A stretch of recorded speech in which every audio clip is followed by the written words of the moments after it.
یا محی الدین ابن عربی کا یہ نظریہ، محی الدین ابن عربی وہ ہے جن کو ہمارے پرانے حلقوں میں شیخ اکبر کہا جاتا ہے، سب سے بڑا شیخ، بڑے غیر معمولی اثرات ہیں ان کی کتابیں ہمارے ہاں بڑی اہمیت کی حامل ہیں، پڑھائی جاتی ہیں، پڑھی جاتی ہیں، ان کی شرح لکھی گئی ہیں۔ یا محی الدین ابن عربی کا یہ نظریہ کہ ختم نبوت کے معنی یہ نہیں ہے، اب یہ کہ یہ بھی کوئی معمولی بات نہیں ہے، وہ توحید تھی۔ ختم نبوت کے معنی یہ نہیں ہے کہ نبوت کا مقام اور اس کے کمالات ختم ہو گئے،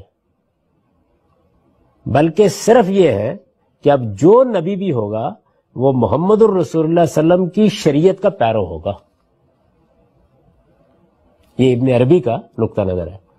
انہوں نے اس کو خود بیان کیا ہے، یعنی یہ کوئی استنباط نہیں ہے، وہ جہاں بیان کیا ہے اس کو آپ برہان میں دیکھ سکتے ہیں۔ یعنی میں اگر وہ چیزیں بھی یہاں پیش کرتا تو بات بہت لمبی ہو جاتی، دیکھ لیجئے، اس کو موجود ہے میری کتاب میں۔ یا محی الدین ابن عربی کا یہ نظریہ کہ ختم نبوت کے معنی یہ نہیں ہے کہ نبوت کا مقام اور اس کے کمالات ختم ہو گئے ہیں، بلکہ صرف یہ ہے، یعنی وہ کہتے ہیں کہ ختم نبوت کی آیت ہے نا قرآن مجید میں، اسی سے آپ استدلال کر رہے ہیں،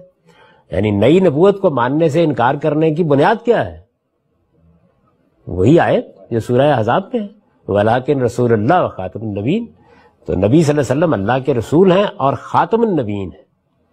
تو خاتم النبیین کا مطلب ہم کیا سمجھتے ہیں کہ نبوت اپنے ہر مفہوم میں ختم ہو گئی ہے، یعنی اب رسالت میں آپ صلی اللہ علیہ وسلم نے گویا مہر کر دی ہے، وہ نبیوں کی مہر ہے،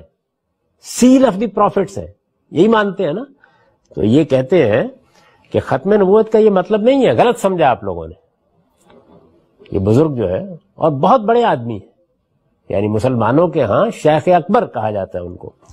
ختم نبوت کے معنی یہ نہیں ہے کہ نبوت کا مقام اور اس کے کمالات ختم ہو گئے ہیں، بلکہ صرف یہ ہے